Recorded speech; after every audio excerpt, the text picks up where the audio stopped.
시간이 되었습니다. 한낮 찬양대의 찬양에 맞추어 묵상기도 하심으로 제37, 38, 39 여전도의 헌신 예배를 시작하겠습니다.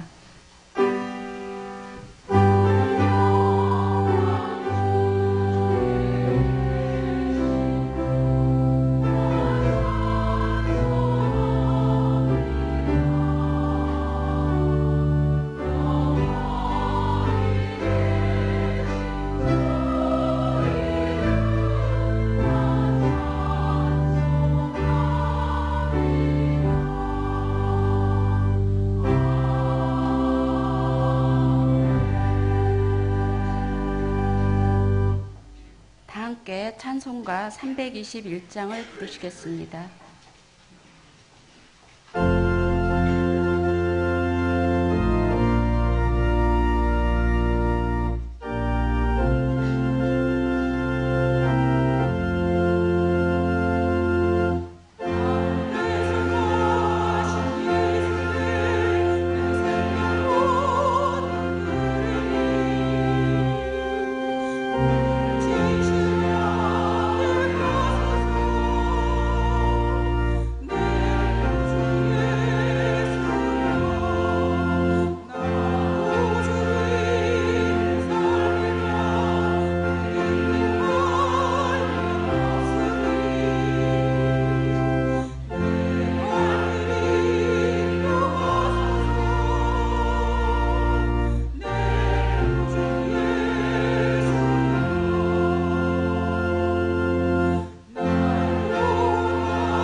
권사님 기도하신 후에 제37에서 39 여전도의 회원들의 특송이 있겠습니다.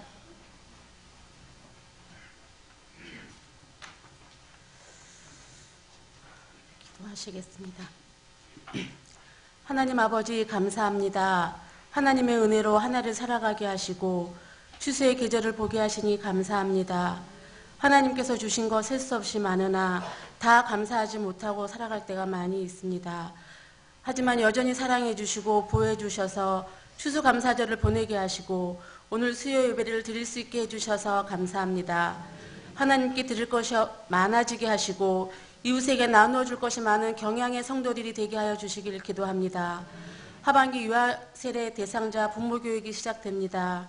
하나님께서 주신 귀한 생명, 믿음의 자녀로 잘 키워가도록 인도해 주시고 대학부 SFC 샬롬의 날과 중고등부 SFC데이를 준비하고 있는데 많은 주의 자녀들이 모이게 하시고 풍성한 은혜를 체험하는 시간 되게 하시며 더욱 교회 중심으로 말씀으로 성장하는 주님의 귀한 군사 되게 하여 주시옵소서.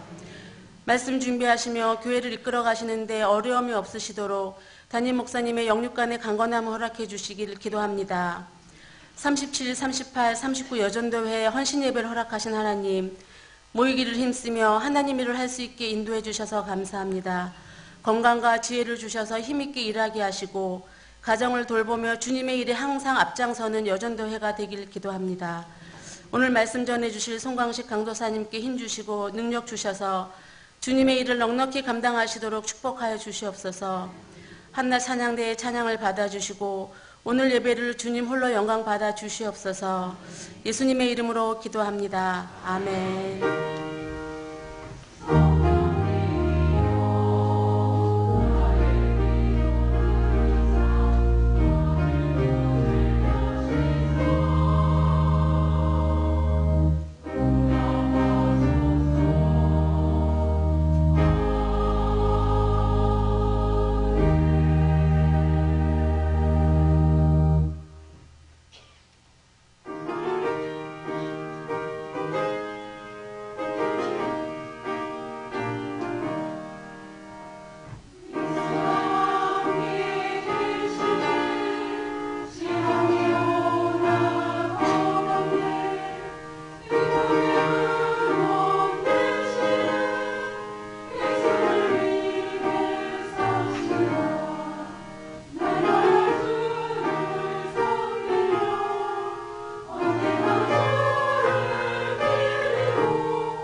성경 봉독 시간입니다. 오늘 말씀은 말라기 1장 1절에서 14절의 본문입니다.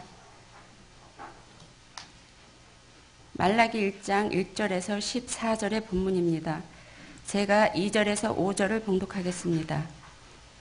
여호와께서 이르시되 내가 너희를 사랑하였노라 하나 너희는 이르기를 주께서 어떻게 우리를 사랑하셨나이까 하는도다. 나 여호와가 말하노라. 에서는 야곱의 형이 아니냐. 그러나 내가 야곱을 사랑하였고 에서는 미워하였으며 그의 산들을 황폐하게 하였고 그의 산업을 광야의 이리들에게 넘겼느니라. 에돔은 말하기를 우리가 무너뜨림을 당하였으나 황폐된 곳을 다시 쌓으리라 하거니와 나 만군의 여호와는 이르노라. 그들은 쌓을지라도 나는 헐리라. 사람들이 그들을 일컬어 악한 지역이라 할 것이요 여호와의 영원한 진노를 받는 백성이라 할 것이며 너희는 눈으로 보고 이르기를 여호와께서 이스라엘 지역 밖에서도 크시다 하리라. 아멘. 한낮 찬양대의 찬양에 있은 후 송광식 강수사님께서 영적 침체에 빠질 때라는 제목으로 말씀 전하시겠습니다. 많은 은혜 받으시기 바랍니다.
제37에서 39 여전도 회원들과 한나찬양대 은혜로운 찬양 감사합니다. 그리스도인의 매일의 삶은 마땅히 범사의 감사와 기쁨의 충만과 견고한 믿음의 삶을 살아가야 함이 마땅하지만 인생에 여러 문제가 찾아오게 될 때면 그 모든 것들이 흔들려 버릴 때가 있습니다. 성경에도 그와 같은 예가 많이 나타나는데 먼저 욥은 한순간에 모든 재산과 자녀들을 잃게 되고 온몸에 종기가 나게 되는 고통을 겪게 될 때 자기 생애를 저주하고 자신을 낙심한 자라고 부르는 등 영적 침체에 빠지게 되었습니다. 또한 니느웨에서 심판의 경고를 선포했던 요나도 아라비아 사막 지역에서 부는 뜨거운 동풍과 강렬히 내리쬐는 햇볕으로 인해 심한 고통을 겪게 되자 스스로 죽기를 구하면서 사는 것보다 죽는 것이 내게 나으니이다 라는 고백을 할 정도로 자포자기의 상태에 빠져버리고 말았습니다. 이뿐 아니라 하나님께로부터 선민으로 구별된 이스라엘 백성들은 출애굽의 과정에서 애국 군대의 거센 추격을 당하게 되고 줄이고 목마르게 되는 등 삶의 위기의 순간을 만나게 되자 하나님의 놀라운 구원의 은혜는 까맣게 잊어버리고 낙심하면서 하나님을 원망하는 죄 가운데 빠져버리고 말았습니다. 또한 역사 속에서 하나님의 일들 가운데 귀하게 사용받은 여러 믿음의 선배들에게도 때때로 그와 같은 모습들이 나타났습니다. 우리가 잘 아는 주기철 목사님도 어느 날 일본 고등계 형사가 들이닥쳐서 그를 잡아가려고 할 때에 그 순간 불쌍하게 남겨질 늙은 어머니와 병든 아내와 어린 자식들이 눈에 밟혔고 또한 모진 고문으로 인해 또다시 겪게 될 육신의 고통을 생각하면서 쪽문으로 도망쳐 기둥을 잡고 펑펑 울었다는 일화가 잘 알려져 있습니다. 이뿐 아니라 종교개혁을 이끌었던 마틴 루터도 개혁 말기에 많은 대적자들의 공격으로 인해 너무 지쳐서 그대로 자리에 주저앉아 모든 것이 끝났어 라고 넋두리를 늘어놓고 있을 때 그의 아내가 힘을 북돋아 주었다는 이야기도 유명한 일화입니다. 이처럼 모든 신자들은 심지어 믿음이 아주 좋은 신앙인이라고 할지라도 때때로 찾아오는 삶의 어려운 문제 앞에 낙심하고 좌절할 때가 있는 것입니다. 하지만 그럼에도 불구하고 진정한 그리스도인들은 잠깐 낙심하게 되더라도 완전히 넘어지지 않고 다시금 벌떡 일어나 그리스도인으로서의 합당한 삶을 살아가게 되는 자들입니다. 그렇다면 저는 오늘 주어진 본문 말씀을 통해 과연 성도는 인생의 여러 어려움으로 인해 영적 침체에 빠지게 될 때 그것을 어떻게 넉넉히 극복하고 더 굳건한 믿음의 삶을 살아갈 수 있게 되는지 함께 살펴보기를 원합니다. 첫째로 성도는 신앙생활의 침체가 찾아올 때 다시금 나를 향한 하나님의 주권적인 사랑을 깨달음으로써 그것을 넉넉히 극복할 수가 있습니다. 본문 1절부터 5절까지를 봉독하겠습니다. 시작. 여호와께서 말라기를 통하여 이스라엘에게 말씀하신 경고라. 여호와께서 이르시되 내가 너희를 사랑하였노라 하나 너희는 이르기를 주께서 어떻게 우리를 사랑하셨나이까 하는도다. 나 여호와가 말하노라. 에서는 야곱의 형이 아니냐. 그러나 내가 야곱을 사랑하였고 에서는 미워하였으며 그의 산들을 황폐하게 하였고 그의 산업을 광야의 이리들에게 넘겼느니라. 에돔은 말하기를 우리가 무너뜨림을 당하였으나 황폐된 곳을 다시 쌓으리라 하거니와 나 만군의 여호와는 이르노라. 그들은 쌓을지라도 나는 헐리라. 사람들이 그들을 일컬어 악한 지역이라 할 것이요 여호와의 영원한 진노를 받은 백성이라 할 것이며 너희는 눈으로 보고 이르기를 여호와께서는 이스라엘 지역 밖에서도 크시다 하리라. 아멘.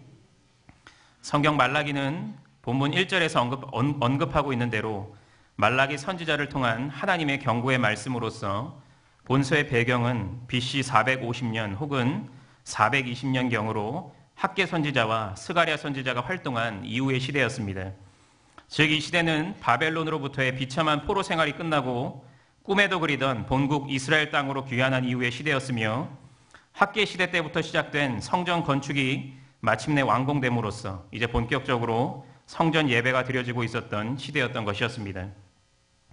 그렇다면 이들의 삶은 그와 같은 오랜 포로 생활로부터의 해방, 성전 건축의 완공, 그리고 자유로운 예배 생활로 인해 마땅히 최대의 기쁨과 감사의 삶을 누렸어야 했음에도 불구하고 실상 그들의 마음속에는 오히려 큰 실망감과 원망의 마음이 자리 잡고 있었습니다.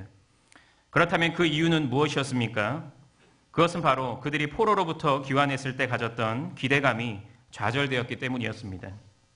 즉 그들은 포로로부터 귀환하기만 하면 그리고 성전을 건축하기만 하면 그리고 예배를 드리기만 하면 나중 영광이 이전 영광보다 크리라는 앞선 학계 선지자의 예언의 말씀대로 본격적인 풍요롭고 평탄한 삶이 시작될 것이라고 생각했는데 그들의 삶은 실상 전혀 그렇지 못했기 때문이었습니다.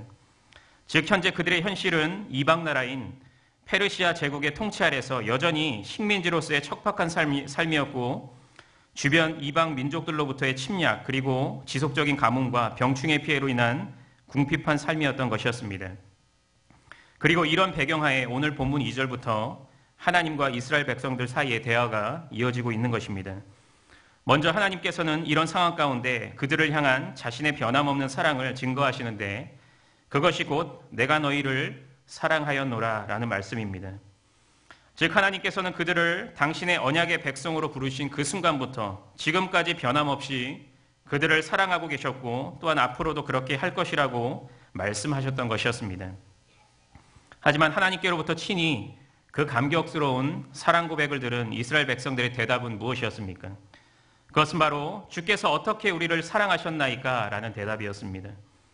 그런데 이것은 단순히 하나님께서 자신들을 어떠한 방식으로 사랑하셨는지 그 구체적인 방법을 묻는 질문이 아니라 그것을 의심하고 더 나아가 그것을 반박하고 있는 대답이었습니다. 즉 그들은 지금 하나님을 향해 뭐라고요? 하나님께서 우리를 사랑하셨다고요? 이게 어떻게 우리를 사랑하시는 건가요? 라는 항변에 가까운 도발적인 대답을 하고 있었던 것이었습니다. 왜냐하면 그들의 입장에서는 하나님께서 자신들을 정말 사랑하신다면 자신들이 그와 같이 고달프고 처참한 삶을 사는 것은 있을 수가 없는 일이라고 생각했기 때문이었습니다. 그래서 지금 그들은 그와 같이 자신의 원망과 불만을 하나님을 향해 가감없이 토해내고 있었던 것이었습니다. 그런데 그와 같은 실로 신성모독적인 막말을 쏟아내고 있는 이스라엘 백성들을 향한 하나님의 답변은 무엇이었습니까? 그것은 곧 나 여호와가 말하노라. 에서는 야곱의 형이 아니냐. 그러나 내가 야곱을 사랑했고 에서는 미워하였으며 그의 산들을 황폐하게 하였고 그의 산업을 광야의 이리들에게 넘겼느니라 라는 말씀이었습니다. 즉 하나님께서는 그 순간 그들을 향해 그들이 그와 같은 삶을 살게 된 근본적인 원인 곧 그들의 끊임없는 불순종과 우상숭배의 죄를 지적하지 않으시고 또한 현재 그들의 신성모독적인 행동에 대한 즉각적인 노를 바라지 않으시고 야곱과 에서의 이야기를 통해 그들의 그와 같은 도발적인 질문에 대답해 주셨던 것입니다. 그런데 이 말씀의 핵심은 무엇입니까? 그것은 에서가 가문의 장자로서 언약의 후손이 되는 것이 당연했음에도 불구하고 하나님께서는 에서는 미워하시고 야곱만을 사랑하셨다는 것입니다. 그래서 야곱을 언약의 후손으로 삼으심으로써 구속사의 주역으로 우뚝 서게 하셨다는 것입니다. 그리고 그것은 야곱의 인간적인 됨됨이나 능력과 같은 어떤 조건이 에서보다 더욱 뛰어나서가 아니고 오직 하나님의 절대주권적 선택과 역사라는 것입니다. 실상 그렇지 않습니까? 그저 인간적인 모습만 보면 야곱은 그리 내세울 것이 없는 사람이었습니다. 즉 그는 에서보다 신체적인 조건도 훨씬 열악했고 또한 그는 장자의 축복권을 얻기 위해 교활한 인간적인 방법을 동원할 정도로 인격에 흠이 있었으며 에서와 화해하기 위해 갈 때에도 위험이 닥치게 되자 종들을 인질로 삼는 간사함을 발휘한 연약한 인간에 불과했던 자였던 것입니다. 하지만 하나님께서는 야곱을 주권적이며 일방적으로 사랑하셔서 그를 언약의 자녀로 선택하셨고 비록 그의 삶에는 자주자주 견디기 어려운 인간적인 고통과 환난의 날이 찾아왔지만 그를 통해 자신의 위대한 구속의 운동을 위한 맥을 이어가셨습니다. 그런데 지금 하나님께서는 바로 이것이 진정한 축복이라고 말씀하고 계시는 것입니다. 그리고 그것이 진정한 하나님의 사랑을 풍족히 경험하는 것이라고 말하고 있는 것입니다. 즉 그저 이 땅에서의 물질적인 풍요로움을 누리고 안정적인 생활을 하는 것 그 자체가 하나님의 사랑을 받고 있다는 증거가 아니라 내 편에서는 어떤 조건도 공로도 없지만 하나님께로부터 일방적으로 그분의 자녀로 선택함을 받고 비록 이 땅에서 힘겹고 고통스러운 삶을 살아간다고 할지라도 절대 끊어지지 않는 그분과의 관계 안에서 살아가는 것이 그분의 사랑을 가장 진하게 경험하고 있는 증거라는 것입니다. 그런 의미에서 보자면 진정 이스라엘 백성들은 하나님의 측량할 수 없는 사랑을 받고 있는 자들이 분명했습니다. 한편 하나님께서는 자신으로부터 미움을 받은 자, 곧 에서, 더 궁극적으로는 그의 후손인 에돔 족속의 삶을 3절에서 묘사하고 있는데 그것이 곧 그들의 산이 황폐케 되는 것과 그의 산업이 이리에게 넘겨지는 것이었습니다. 즉 이것은 그들의 생활 거주지가 완전히 파괴되어서 다시는 사람이 문명을 이루며 살지 못하게 된다는 것을 의미하는 것입니다. 그리고 이어지는 4절에서 그들은 하나님의 그와 같은 심판을 당하고도 자신들의 힘으로 황폐된 곳을 다시 쌓으려는 시도를 하지만 그 노력은 그분의 더 큰 심판에 의해 완전히 좌절되고 말 것임을 가르쳐주고 있습니다. 그리고 그들은 결국 주변 사람들로부터 악한 지역, 곧 하나님께로부터 심판을 받은 악한 땅이라고 불리고 또한 그들 또한 여호와의 영원한 진노를 받은 백성이라는 저주의 이름으로 불리게 될 것이라고 예언되고 있는 것입니다.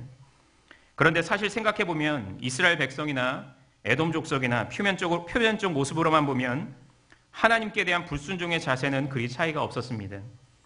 하지만 하나님께서 에돔 족속을 버리시기로 작정하셨기 때문에 그들을 미워하시고 결국 심판을 받도록 하셨던 것이었습니다. 그리고 이어지는 5절에서는 이스라엘 백성들이 여호와의 이와 같은 주권적인 역사와 그들을 향한 편애적인 사랑을 진정으로 깨닫고 또한 그것을 생생히 체험하게 됨으로써 마침내 여호와께서는 이스라엘 지역 밖에서도 크시다라고 선포하게 될 것이라고 예언하고 있는데 이것은 하나님의 놀라운 권능과 영광이 이스라엘 영역 내에서뿐만 아니라 그 영역을 넘어 이방 땅에서도 분명하게 드러나게 될 것임을 암시하는 말씀입니다.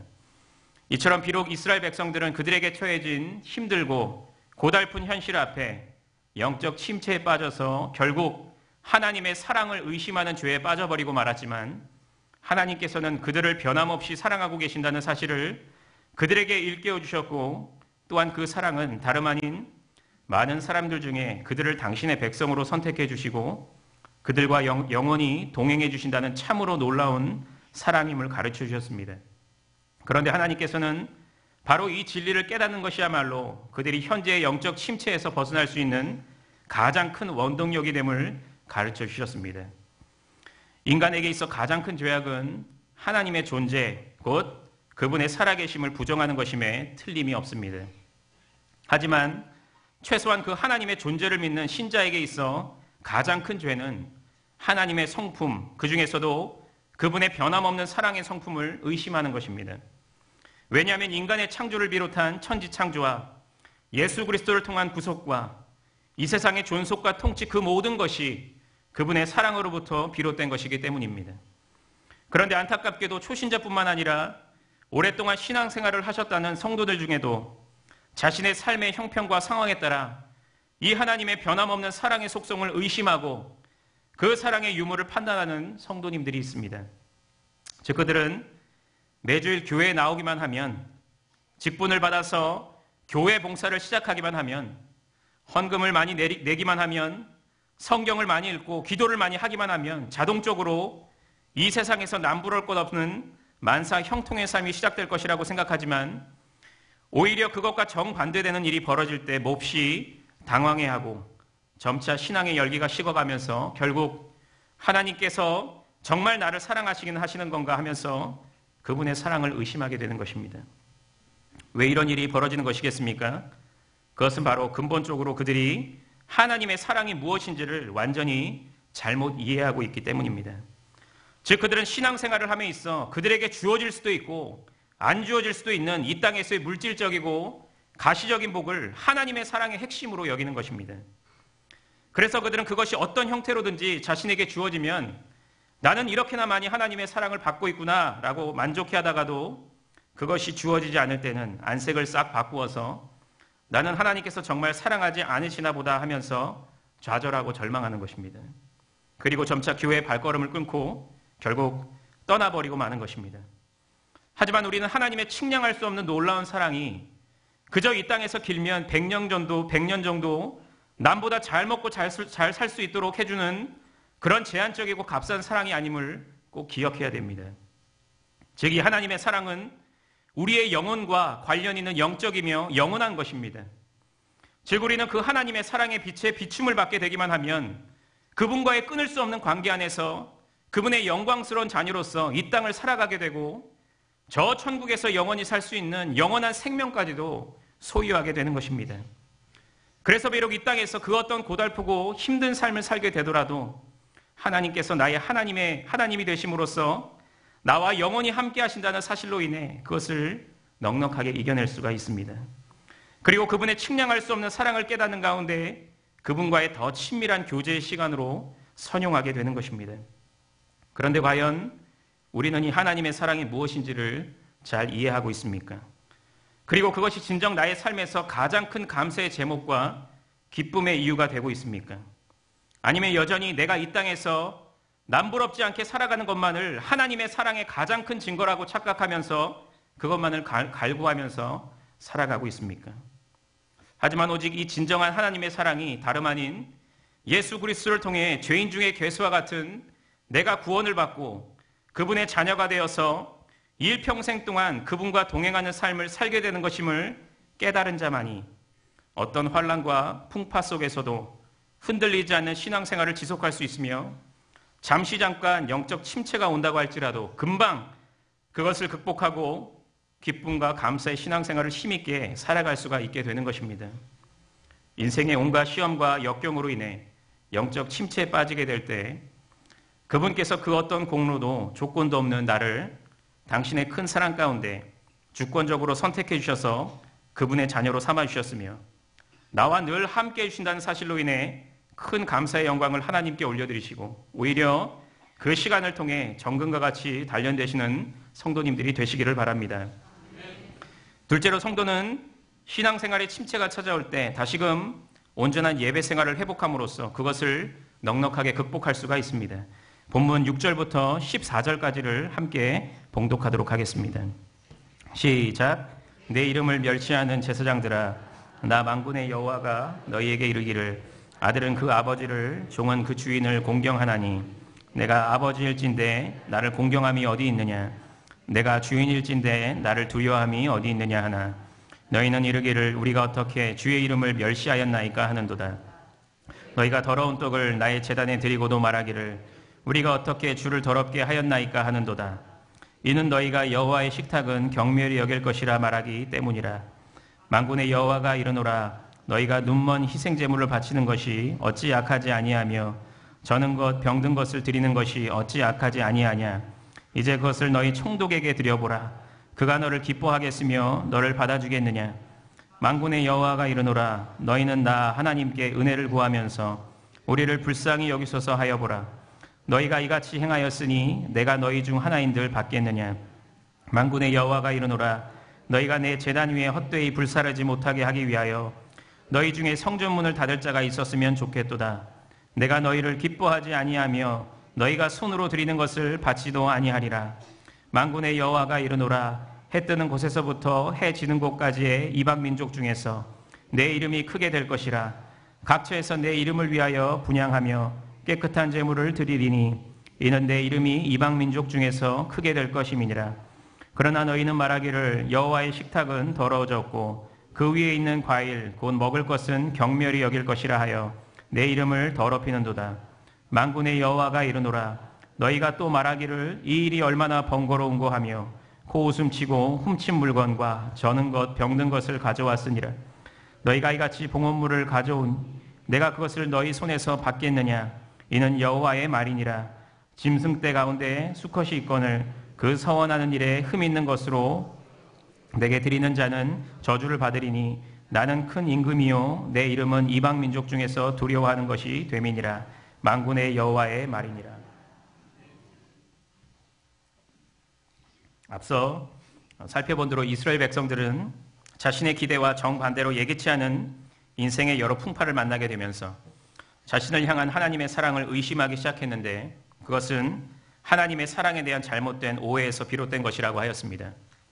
그런데 그와 같은 잘못된 신앙관 그리고 그로 인한 영적 침체로 인해 그들의 신앙은 점차 시들어져 가서 결국 그들의 예배는 경건의 모양은 있지만 경건의 능력은 전혀 없는 모습으로 바뀌어 가기 시작했습니다. 즉 그들은 율법에 따라 제사를 절기 때마다 드리기는 했지만 그것은 중심이 없고 그저 습관적이고 형식적인 제사에 불과했으며 더 나아가 하나님을 경멸하는 신성 모독적인 제사였습니다. 그래서 하나님께서는 그와 같은 제사를 드리는 이스라엘 백성들, 그 중에서도 백성들을 대신해서 제사를 집례하고 그들에게 온전한 예배의 규례를 가르칠 의무가 있었던 제사장들의 죄를 꾸짖으시면서 그들에 대한 심판을 선언하셨습니다. 하나님께서는 먼저 6절에서 제사장들을 향해 내 이름을 멸시하는 자라고 부르시면서 아들은 그 아버지를, 종은 그 주인을 공경하나니 내가 아버지일진데 나를 공경함이 어디 있느냐, 나를 두려워함이 어디 있느냐라고 엄히 책망하셨습니다. 즉 하나님께서는 만군의 여호와 곧 천지의 주제시며 절대 주권자 되신 자신을 향한 그들의 태도, 곧 조금의 공경함이나 두려움이 없는 신성 모독적인 태도를 지적하셨는데 그 이유는 아들이 아버지를 그리고 종이 주인을 공경하듯이 그들의 참 아버지요 인생의 주인 되시는 자신께 그렇게 하는 것이 아주 마땅했음에도 불구하고 그들이 그렇게 하지 않았기 때문이었습니다. 그런데 이와 같은 하나님의 책망에 대한 제사장들의 대답은 무엇이었습니까? 그것이 제가 잘못했습니다. 다시는 그렇게 하지 않겠습니다. 였습니까? 아닙니다. 그것은 바로 우리가 어떻게 주의 이름을 멸시하였나이까? 라는 대답이었습니다. 즉 그들은 우리가요? 우리가 언제 그렇게 했습니까? 라고 아주 불만스럽게 대답했던 것이었습니다. 그러자 하나님께서는 이어지는 7절부터 9절에 이르기까지 제사의 직무를 감당함에 있어 그들이 어떻게 자신의 이름을 멸시했는지 낱낱이 가르쳐 주셨습니다. 먼저 하나님께서는 그들이 더러운 떡을 자신의 제단에 드리고도 말하기를 우리가 어떻게 주를 더럽게 하였나이까 라고 말했다고 했는데 이것은 그들이 율법에 따라 여호와 앞에 가장 좋은 것을 정성스럽게 드렸어야 했음에도 불구하고 정성은 고사하고 더러운 떡, 곧 오래되어 곰팡이가 핀 진설병 혹은 우상 숭배에 사용된 떡을 여호와의 제단에 올리는 죄악을 범했다는 것을 나타내는 것입니다.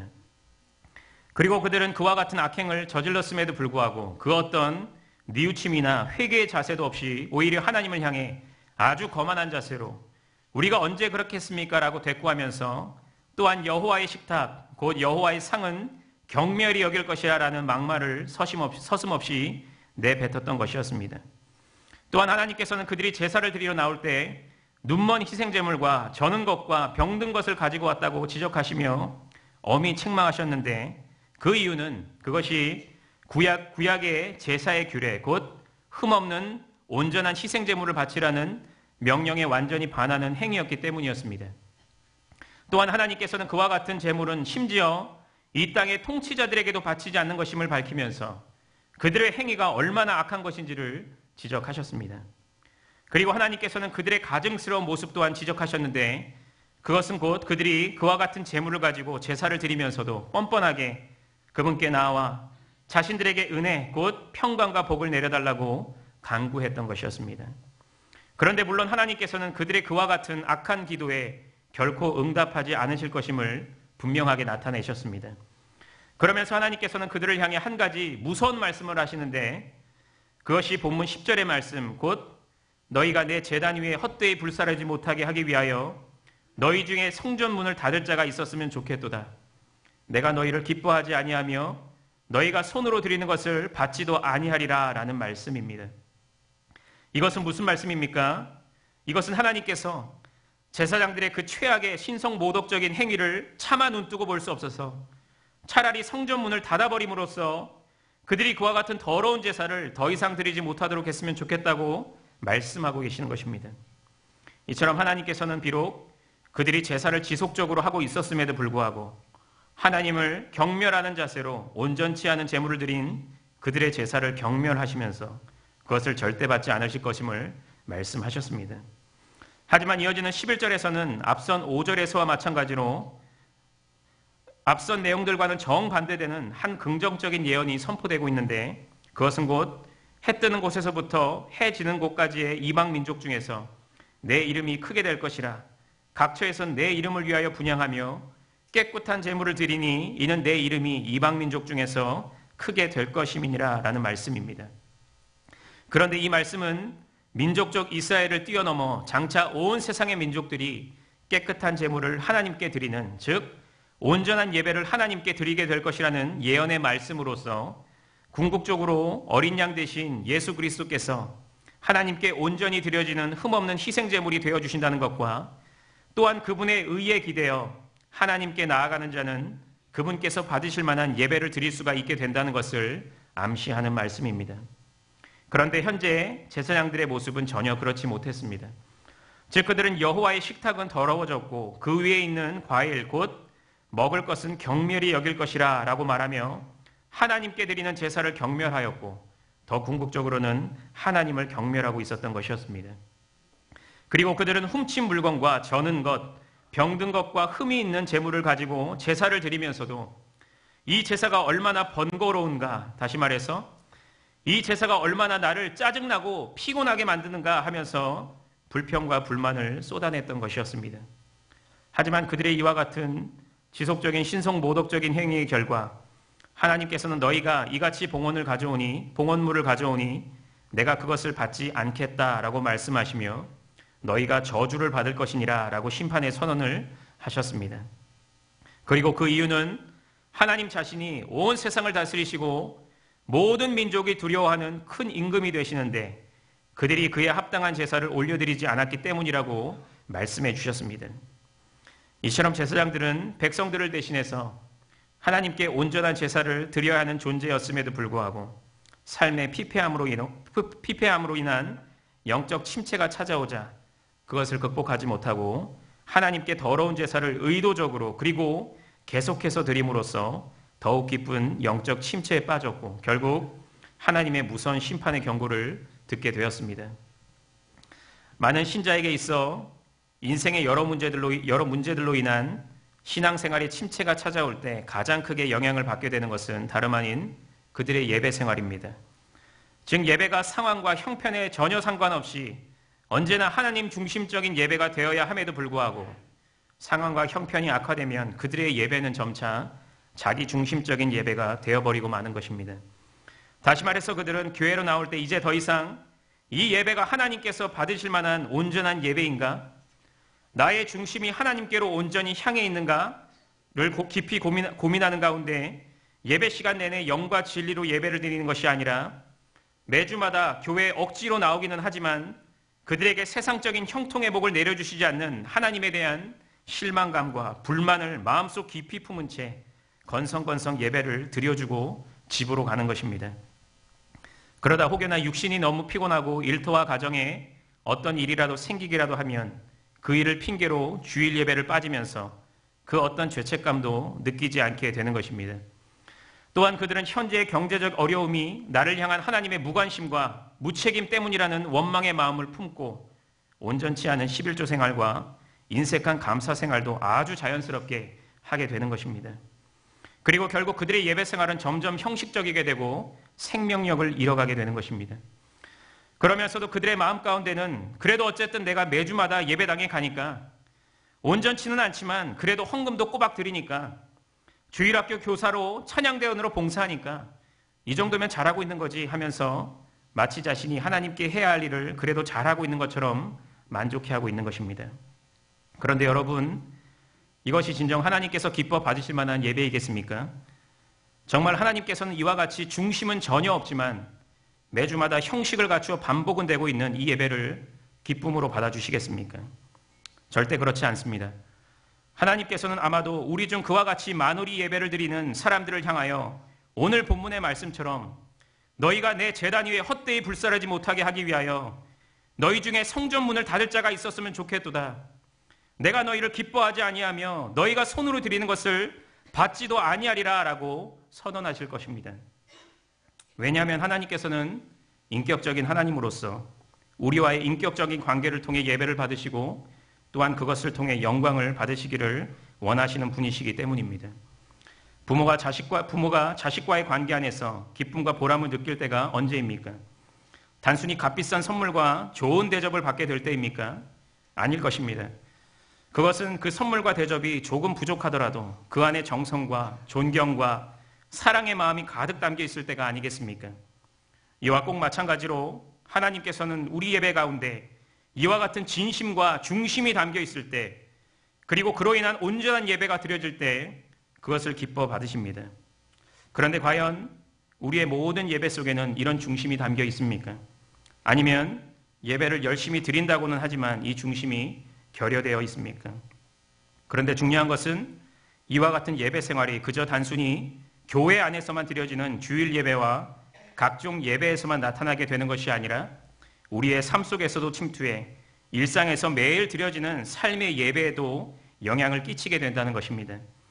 즉 그들은 예배를 드릴 때와 꼭 마찬가지로 하나님을 경멸히 여기는 마음을 그대로 간직한 채 가정과 일터 그리고 일상의 현장으로 나아가 하나님을 전혀 의식하지 않는 가운데 세상 사람들과 꼭 마찬가지로 거짓과 불법과 불의를 저지름으로써 온전치 않는 삶의 예배를 하나님께 드리게 되는 것입니다. 그래서 결국 하나님의 영광을 가리게 되는 것입니다.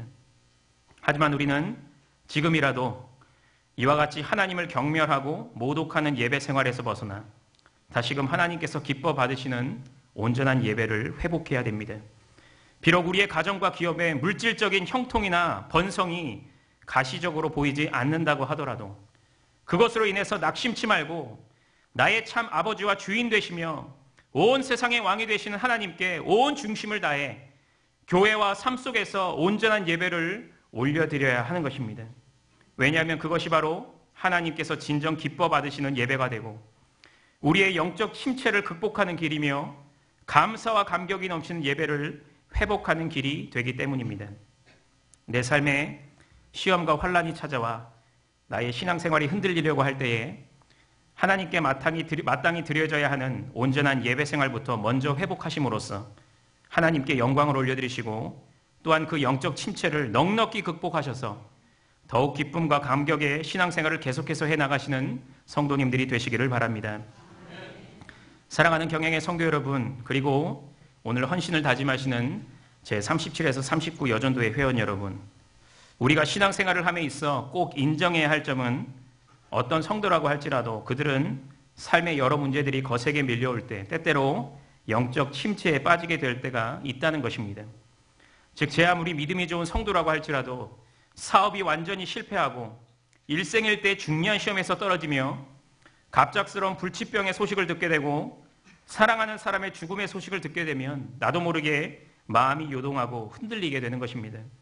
하지만 진정 안타까운 것은 그와 같이 영적 침체를 경험하게 되는 것 그 자체가 아니라 자신에게 영적 침체가 찾아왔음에도 불구하고 그것을 아예 깨닫지 못하거나 그것을 전혀 심각하게 생각하지 않고 그저 방치해버림으로써 더 큰 영적 침체에 빠지고 마는 경우입니다.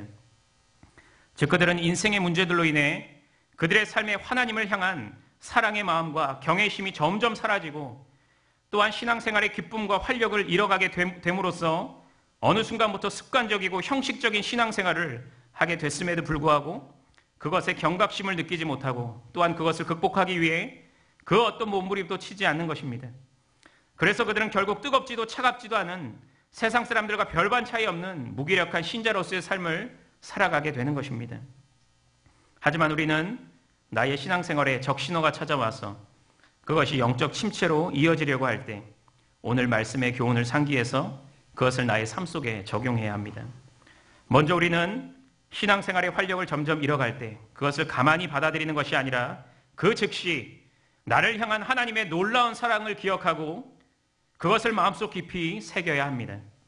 즉 비록 내 삶이 조금 어려워질 때 그 순간 그분의 사랑을 의심하는 것이 아니라 그분께서 나를 향해 베풀어 주신 주권적이며 강권적인 사랑을 되새겨보는 것입니다. 다시 말해서 아무 선한 것이 없는 나를 사랑해 주셔서 당신의 외아들 예수 그리스도를 통해 구원해 주심으로써 그분의 자녀로서 살아갈 수 있도록 해주셨을 뿐만 아니라 그분의 자녀로서 그분과 날마다 동행하며 살 수 있는 특권을 허락하신 그분의 크신 사랑을 기억하고 또 기억해야 하는 것입니다. 그러면 절로 그 크신 하나님의 사랑에 감사 감격하여 하늘을 두루마리 삼고 바다를 먹물 삼아도 한없는 하나님의 사랑 다 기록할 수 없겠네라고 고백하면서 그분께 감사의 영광을 올려드리고 신앙생활의 기쁨을 다시금 회복하게 되는 것입니다. 또한 우리는 영적 침체가 찾아올 때 다시금 온전한 예배 생활을 회복해야 됩니다. 왜냐하면 물론 영적 침체의 결과 예배 생활에 침체가 찾아오는 것도 맞지만 온전한 예배 생활의 회복의 결과 영적 침체를 극복하게 되는 것도 맞는 것이기 때문입니다.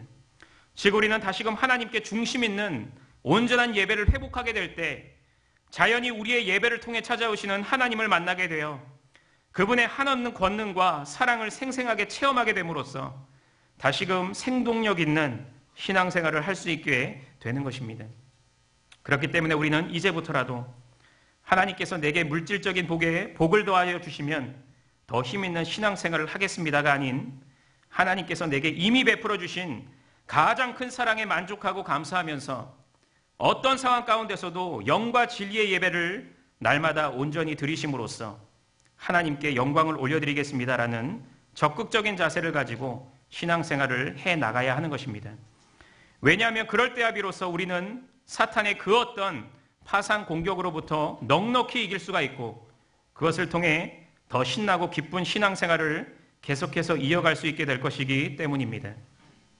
삶의 여러 위기가 찾아와 나의 신앙이 흔들리려고 할 때 나만을 향해서 쏟아부어 주신 하나님의 주권적인 사랑을 마음속 깊이 새기시고 하나님께서 진정 받으실 만한 온전한 예배 생활을 먼저 회복하심으로써 하나님께 영광을 올려드리시고 그것을 간신히 그저 피해가는 것이 아니라 넉넉히 이기시는 경영의 성도님들과 제37에서 39 여전도의 회원들이 되시기를 바라겠습니다.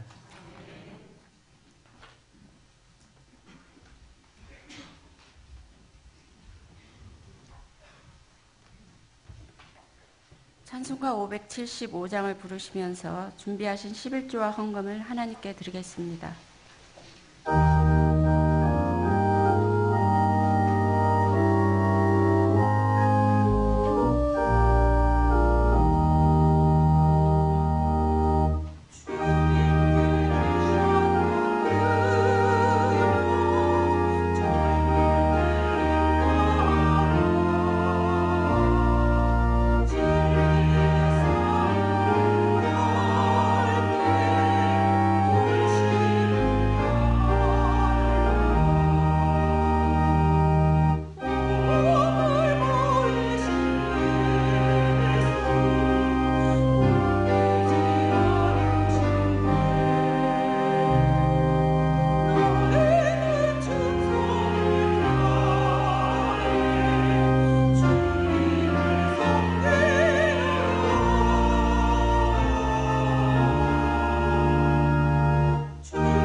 교회 소식입니다. 경양 어린이 성교원 2018년도 입학 설명회가 금주 목요일 오후 4시 교육관 3층에서 있겠습니다. 금요반 기도회는 오후 9시에 있습니다. 금주 기도회 중 특송은 유년 4부 교사 활동이 준비하시겠습니다. 대학부 SFC 2017년 샬롬의 날 행사가 금주 토요일 오후 2시 제3성전 및 교회 식당에서 있겠습니다. 2018년도 자원봉직 서약사를 받습니다. 2018년도에도 서리집사, 구역장, 교사, 찬양대, 주차봉사위원 등 봉사를 원하시는 분은 로비에 비치된 자원봉직 서약사를 살펴보시고 11월 말까지 교구 담당 교육자님께 제출하시기 바랍니다. 결혼식입니다. 서서울 2교구 정광수 집사, 윤영실 집사님의 일남 신랑 정형규 군과 등촌 6교구 하재율 집사, 조순동 권사님의 이녀인 신부 하미경 양의 결혼식이 금주 토요일 오후 1시 제2성전에서 담임 목사님의 주례로 있겠습니다.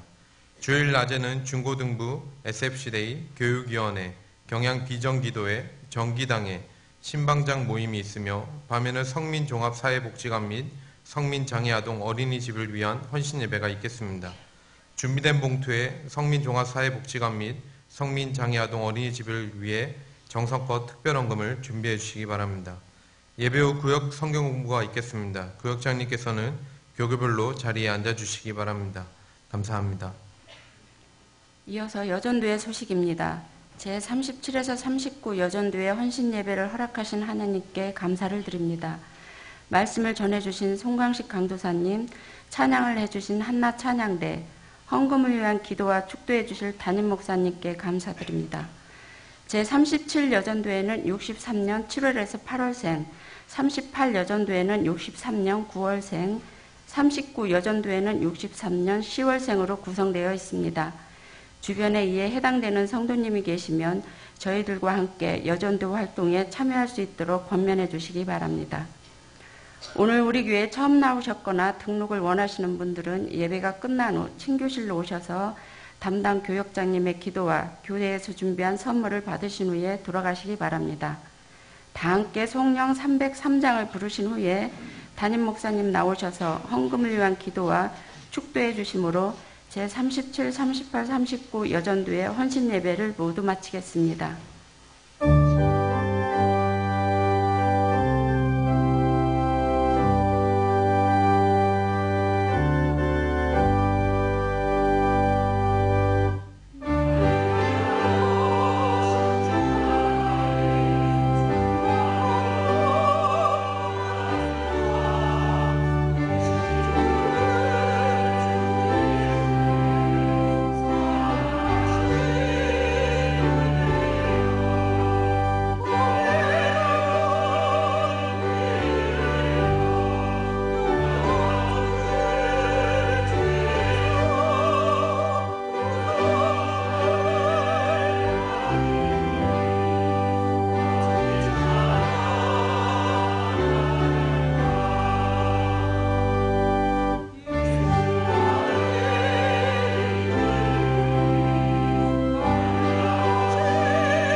기도하겠습니다. 주님, 날씨가 추워지는 가운데서 또 경야의 성도들의 심령에 사모 예배를 삼하나 마으시고 오늘 이 밤에 또 주어지는 모아주시어서 세상에 알지 못하는 이런 영적인 기쁨과 은혜를 또 귀한 예배를 통해서 충만히 나누게 하시니 참으로 감사와 영광을 돌려드려옵니다. 항상 사람들은 말세가 되면 될수록 점점 더 믿는 자를 할지라도 모이기를 게을리하는 것이 어쩔 수 없는 우리의 죄악된 본성인데 항상 이런 육의 법을 물리치고 성령의 법이 인도하시는 대로 그 말씀 우리에게 명하시는 대로 모이기를 힘쓰며 이 경향을 중심으로 신앙 공동체의 일원으로서 그리스도 지체로서의 이런 은혜를 하루도 놓치지 않고 마음껏 누리는 우리 모든 경향의 성들이 될 수 있도록 특별히 이 겨울 내내 모든 우리 예배와 기도에 더욱 모이기 힘쓰는 우리의 마음과 발걸음들이 되게 주시옵소서. 주님, 또 한 주일 연기되어 내일 우리 수능 시험을 치르게 될 우리 모든 수험생들을 권영하여 주시어서 우리 이미 기도하고 주님 앞에서 같이 또 마음을 다잡은 그대로 내일 모든 이 수능의 절차를 주님 아무 실수나 또 이런 착오 없이 잘 감당할 수 있도록 모든 고3 학생들과 재수생 하나하나 주님 권영하여 주시옵시고 이들의 모든 실력을 마음껏 발휘하고 또 기도하는 대로 진학의 문이 활짝 열릴 수 있도록 끝까지 인도하여 주시고 무엇보다 우리 모든 수험생 한 사람 한 사람 꼭 주님 시험 끝난 후에 하나님께 감사를 잊지 아니하는 그런 우리 10명 중에 단 한 명만 감사하는 사마리아인 문둥병자가 주님께 돌아왔듯이 우리 경야의 우리 학생들은 이 하나님께 감사하는 순서를 절대로 잊지 않음으로써 또 더욱 당신의 기뻐하심을 입어서 이 데이뿐 아니라 앞으로 평생이 이처럼 하나님과 인격적인 교통을 하는 가운데 더 활짝 열리도록 은혜를 더하여 주시옵소서.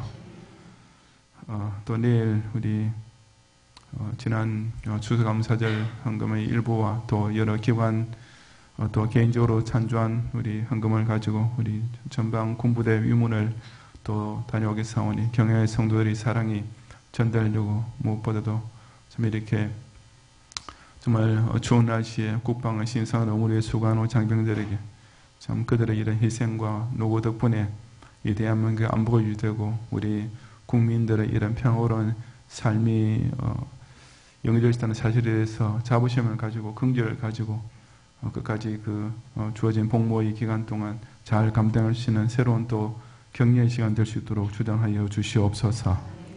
이 시간도 또 우리 경야의 성도들이 정성을 다하여 바친 예물 주님 가장 좋은 것으로 흠없는 것으로 주님 기뻐하실 제물을 드리려오니 모든 것을 주님께서 온전히 연락하여 주시옵시고 이런 바른 제물로서 주님과 인격적으로 정말 교통하는 그런 경야의 성도의 은혜가 또 기쁨이 또 축복이 그들의 생업을 통해서 더욱 충만하게 체험될 수 있도록 인도해 주시옵소서. 예수 그리스도의 은혜와 하나님의 사랑과 성령님의 감화감동 인도와 보호하심이 우리를 향하여 늘 변함없으신 하나님의 주권적인 사랑을 항상 깨닫고 또 그 주님께서 받으실 만한 이런 영과 진리의 온전한 예배를 드림으로써 우리를 시험할 온갖 이런 사탄의 이런 도전 가운데서도 결코 낙심하거나 절망하거나 시련에 빠지지 않고 늘 기쁨과 은혜가 충만한 신앙생활을 영위해 나가기 원하는 사랑하는 경외의 모든 성도들과 특히 이 밤에 헌신 예배를 드리는 37, 38, 39 여전대 회원들 위해 이제로부터 영원히 함께 있을지어다. 아멘.